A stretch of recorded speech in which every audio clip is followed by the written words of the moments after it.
Well, to our fellow Americans, brave warriors, and steadfast allies, good morning. You know, as someone who led troops, led soldiers in the streets of Baghdad and Samarra, Iraq, and who trained counterinsurgents in Kabul, Afghanistan, and who still carries the weight of brothers lost to Iranian terrorist proxies, many backed by the same Iranian regime we're confronting now. This fight, Operation Epic Fury, it hits home. Our generation understands this fight. For 47 years, these barbaric savages in the Iranian regime have murdered our brothers in arms, my guys, your guys, our guys, through their terrorist proxies and cowardly attacks. Now they race toward a nuclear bomb to hold the world hostage. The Iranians have targeted and killed thousands of my American brothers. That race to a nuclear bomb, President Trump will never allow it. Not now, not ever, not on our watch. The mullahs are desperate and scrambling. Like the terrorist cowards they are, they fire missiles from schools and hospitals, deliberately targeting innocents, because they know their military is being systematically degraded and annihilated. Iran's neighbors, and in some cases, former allies in the Gulf, they've abandoned them. And their proxies, Hezbollah, the Houthis, and Hamas, either broken, ineffective, or on the sidelines. Iran stands alone, and they are badly losing. On day 10 of Operation Epic Fury, we are winning with an overwhelming and unrelenting focus on our objectives, which are the same as the day I gave my first briefing here on Operation Epic Fury. They're straightforward, and we are executing them with ruthless precision. One, destroy their missile stockpiles, their missile launchers, and their defense industrial base. Missiles and their ability to make them. Two, destroy their navy. And three, permanently deny Iran nuclear weapons forever. It's a laser-focused, maximum authority mission delivered with overwhelming and unrelenting precision. No hesitation, no half measures. As President Trump declared yesterday, we're crushing the enemy in an overwhelming display of technical skill and military force. We will not relent until the enemy is totally and decisively defeated. But we do so on our timeline and at our choosing. For example, today will be yet again our most intense day of strikes inside Iran. The most fighters, the most bombers, the most strikes. Intelligence more refined and better than ever. So that's on one hand. On the other hand, the last 24 hours have seen Iran fire the lowest number of missiles they've been capable of firing yet. Just the bifurcation, just the trend lines that we talked about on our first briefing. You see, this is not 2003. This is not endless nation building under those types of quagmires we saw under Bush or Obama. It's not even close. Our generation of soldier will not let that happen again, and nor will this president, who very clearly ran against those kinds of never-ending, nebulously scoped missions. Those days are dead. Instead, we're winning decisively with brutal efficiency, total air dominance, and an unbreakable will to accomplish the president's objectives on our timeline. We stay locked on the target because here at the Department of War, that's our job. Now, the chairman and I, having just returned from Dover last night, our troops and their families and the enormous sacrifice that they make is certainly heavy on my mind. So I'll close with scripture, drawing strength from Psalm 144. Blessed be the Lord, my rock, who trains my hands for war and my fingers for battle. He is my loving God and my fortress, my stronghold and my deliverer, my shield in whom I take refuge. May the Lord grant unyielding strength and refuge to our warriors, unbreakable protection to them and our homeland, and total victory over those who seek to harm them. And amen. God bless our troops and this mission. Mr. Chairman, over to you. Thank you, Mr. Secretary, and good morning, everyone, and thank you for being here. I'm here today to continue the updates to the American people and to those in the room on Operation Epic Fury. First, let me start with honoring our fallen. As the Secretary said, on Saturday and again last night at Dover Air Force Base in Delaware, our nation's leaders honored our returning fallen as they arrived home for their final time. Last week I shared a few of the names, and today I want to share the rest. Major Jeffrey O'Brien and Chief Warrant Officer 3 Robert Marzan were the final two fallen to return home, and members of the U.S. Army Reserve's 103rd Sustainment Command out of Des Moines, Iowa. Last night, as the news has been reporting, we honored the return of Staff Sergeant Benjamin Pennington of the U.S. Army's 1st Space Brigade from Fort Carson, Colorado. When I met Ben's family last night, his mom, his dad, and his sister, they showed me a drawing that Ben had made when he was in kindergarten. It was clear all the way back then that Ben wanted to do one thing in his life, and he wanted to serve his country and be a soldier. And to the Penningtons, just know how Ben was absolutely a great one. And finally, Major Sorfleet Davies, who returned home this weekend after sadly passing away from a medical condition while on duty in Kuwait. We welcome him home as well and mourn with his family. To the families and the families of all of our fallen, we share in your profound grief.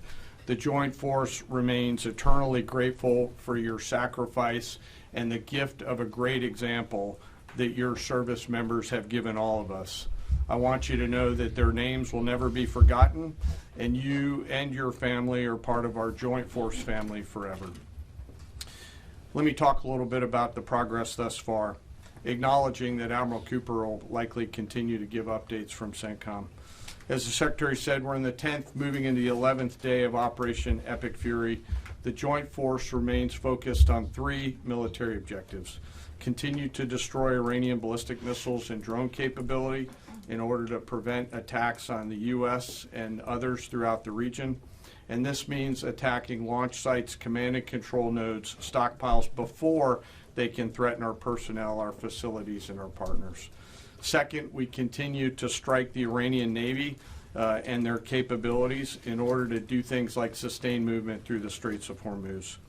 And third, we continue to start working on and going deeper into Iran's military and industrial base in order to prevent the regime from being able to attack Americans, our interests, and our partners for years to come and project power outside their borders. This means servicing production facilities, research and development sites, and infrastructure. Let me turn to the map. We're going to try digital today to prevent laser injury. Since our last update, CENTCOM continues to make progress across the southern flank. To date, they've struck more than 5,000 targets. U.S. Strategic Command bombers recently dropped dozens of 2,000-pound GPS penetrating weapons on deeply buried missile launchers across the southern flank.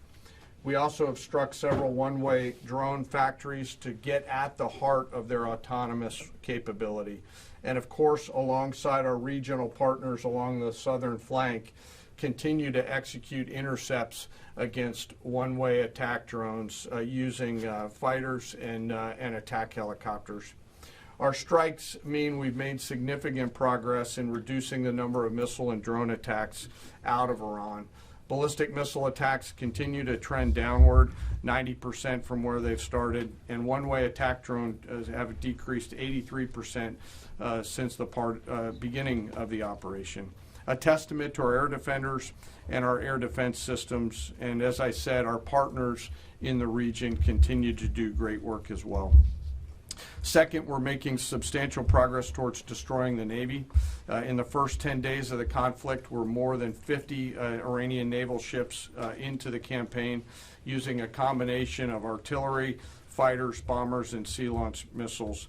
As Admiral Cooper noted last Thursday, we struck and sank an Iranian drone carrier ship, and U.S. CENTCOM continues today to hunt and strike mine-laying vessels and mine storage facilities. This work will continue.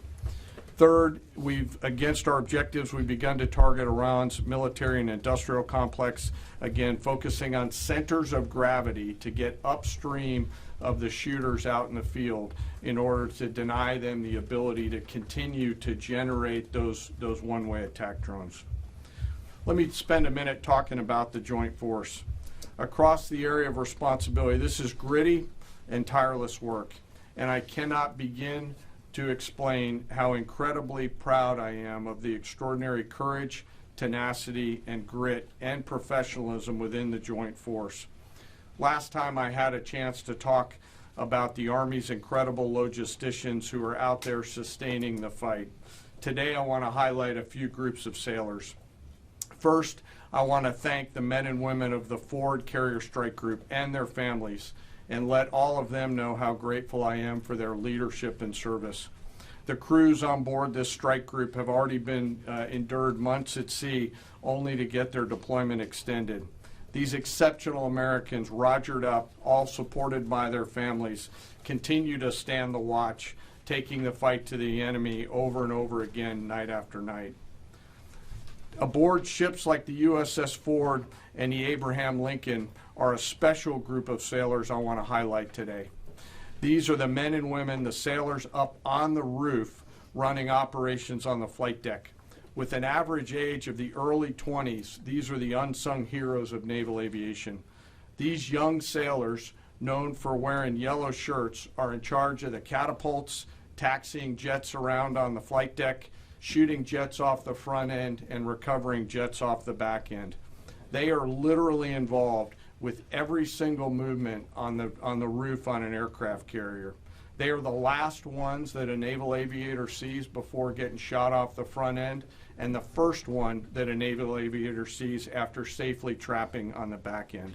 And just for a minute, imagine you're standing on that aircraft carrier flight deck. There's 30 knots of wind in your face. The deck is slippery, covered in grease. It's noisy. There are propellers spinning. There's jet blast everywhere. Helicopters are running. Your head is on a swivel, and you're trying to direct a multi-million-dollar fighter into a 1-foot square box so that those naval aviators can be shot off into the black of night to go do America's work. Those jets are fully loaded with missiles and bombs, and they are a world-class team combined with the naval aviation and the aviators in those jets. This beautiful symphony of American spirit is the definition of perfectly organized chaos. And these crews do it every single time the carrier is at work. Oh, by the way, in the middle of the night and oftentimes in the pouring rain. These are dedicated young people who take the road less traveled to serve their great nation, doing the deeds that we need them to do.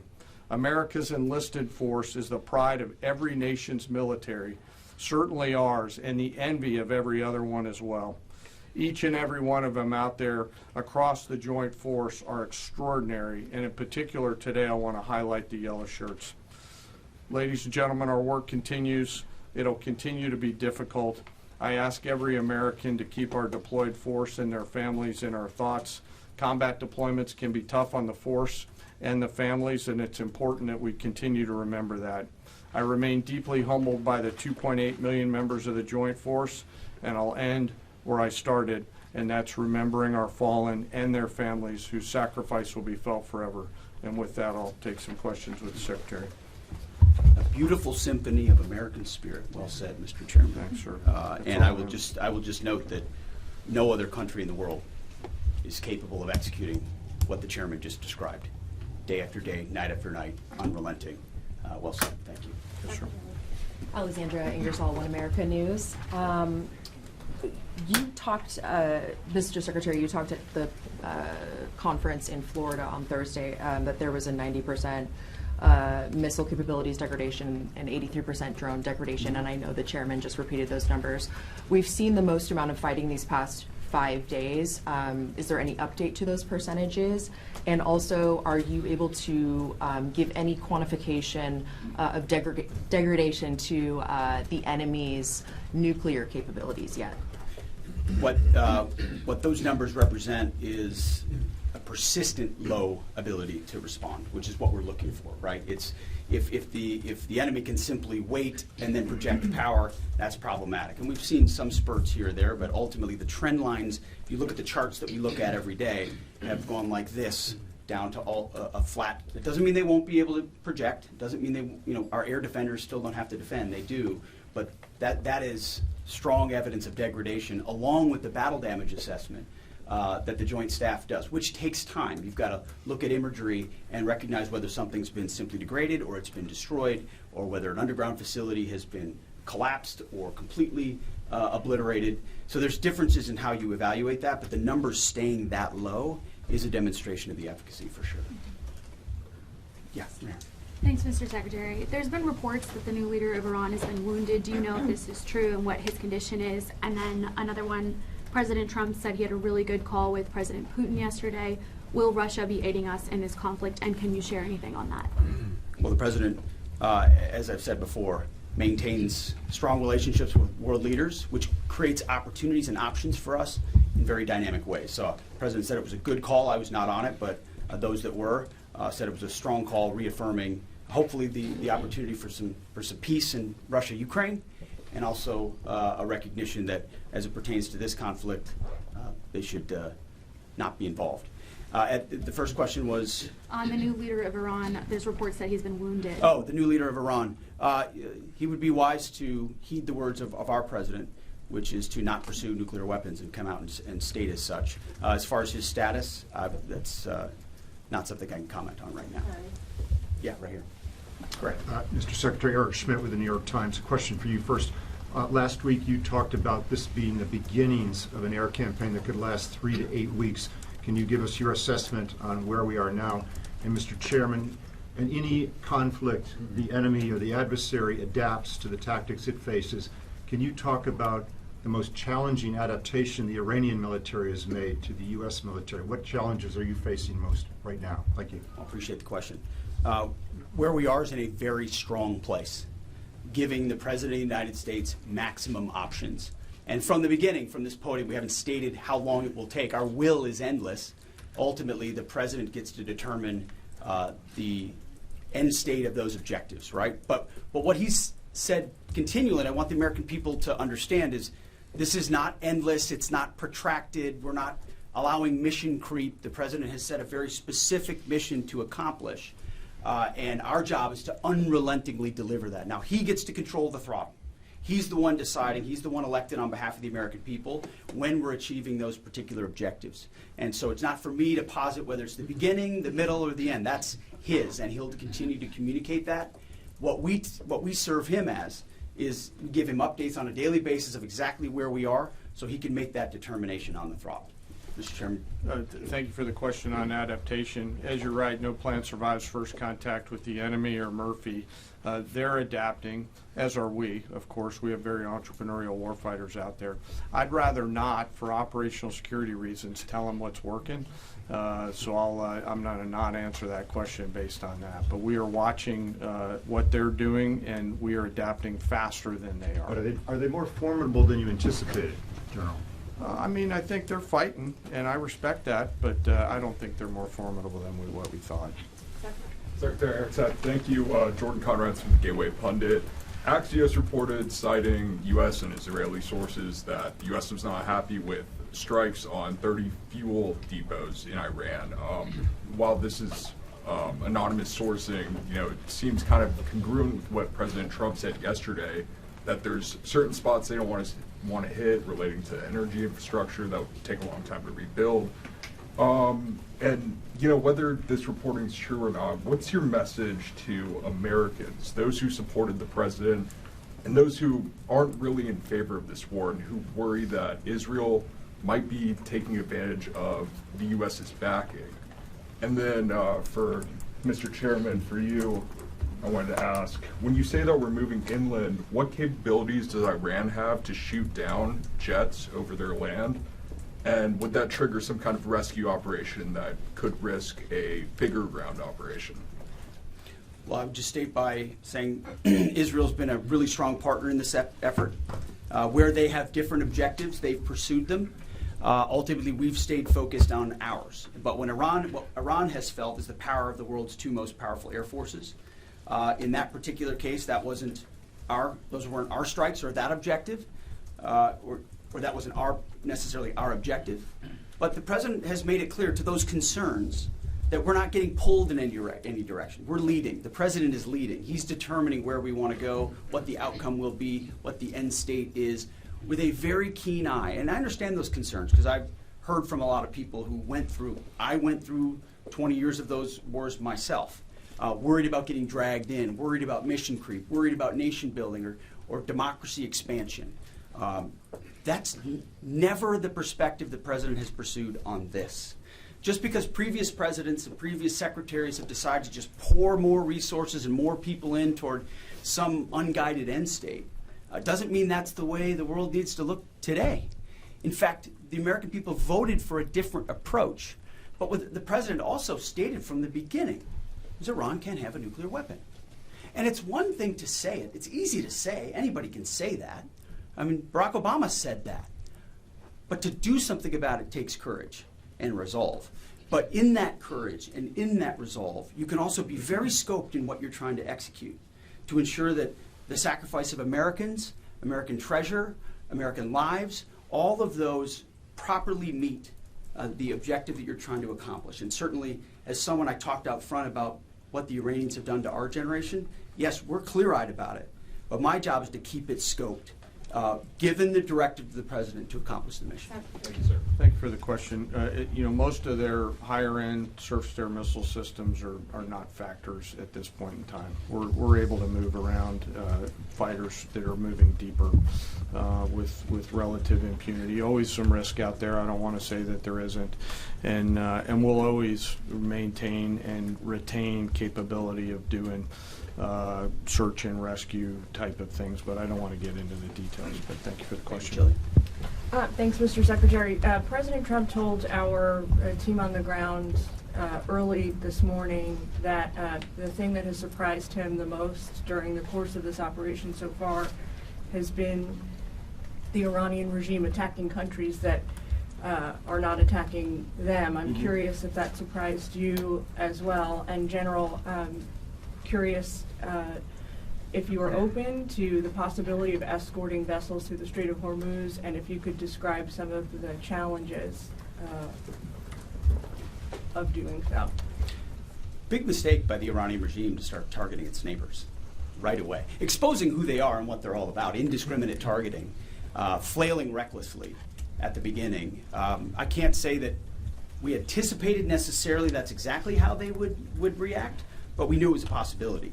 And I think it was a demonstration of the desperation of that regime then and that regime now, that they still think their pathway out is to try to alienate their Arab partners even more, who've instead decided to come to us and have been willing to go on the offense, have been giving us access, spacing, and overflight in a new partnership that will continue to remake the region the way that President Trump did with the Abraham Accords. So you're pushing those countries in our direction to support this effort, further alienating Iran. And I think it's worth underscoring. I see in the media banners that say, war expanding or war spread. It's actually the opposite. It's actually quite contained, and more of those countries are coming on side, recognizing that you can't live under a conventional umbrella with nuclear ambitions with a radical regime like that. Again, properly scoping the objectives in the process. And then you want to talk about the Strait? Sure. On the potential, if tasked to escort, we'll look at the range of options to set the military conditions to be able to do that. And then, like we always do with every potential mission, come to the Secretary and the President with both what are the resources required, what is the command and control required, and what are the risks, and how do we mitigate those risks. So we're looking at a range of options there, and we'll figure out how to solve problems as they come to us. But I would reiterate also to add to what the chairman said, the truth the president posted last night about that, saying if Iran does anything to stop the flow of oil within the Strait of Hormuz, they will be hit by the United States of America 20 times harder than they have been hit thus far. He goes on to say, death, fire, and fury will rain upon them. You've seen the truth and read it. But he takes very seriously the condition of that straits. We have capabilities that no other nation on earth has, and we're certainly working with our energy partners across the administration to control for that. That's part of that scoping of this. The world needs to understand this doesn't have, this isn't intended to be, nor is it something that will expand. We know exactly what we're attempting to achieve here, scoped properly, and the American people can count on that, for sure. Mr. Secretary, will you hold anyone accountable for the school bombing in Iran? Secretary Hegseth. President Trump has long said that he wants to minimize the loss of life in war, which wherever it occurs in whatever country, which so many people obviously appreciate. Can you detail the specific measures the Pentagon is taking to minimize civilian casualties and strikes inside Iran?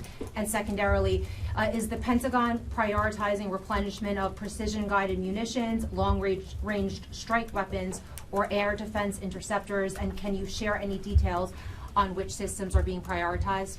Yeah, seeing it from the inside every single day, including this, no nation takes more precautions to ensure there's never targeting of civilians than the United States of America. From the boat strikes in the Caribbean, where every single strike is assessed to this campaign here, no nation in the history of warfare has ever attempted in every way possible to avoid civilian casualties. And frankly, that's a point that just isn't appreciated enough.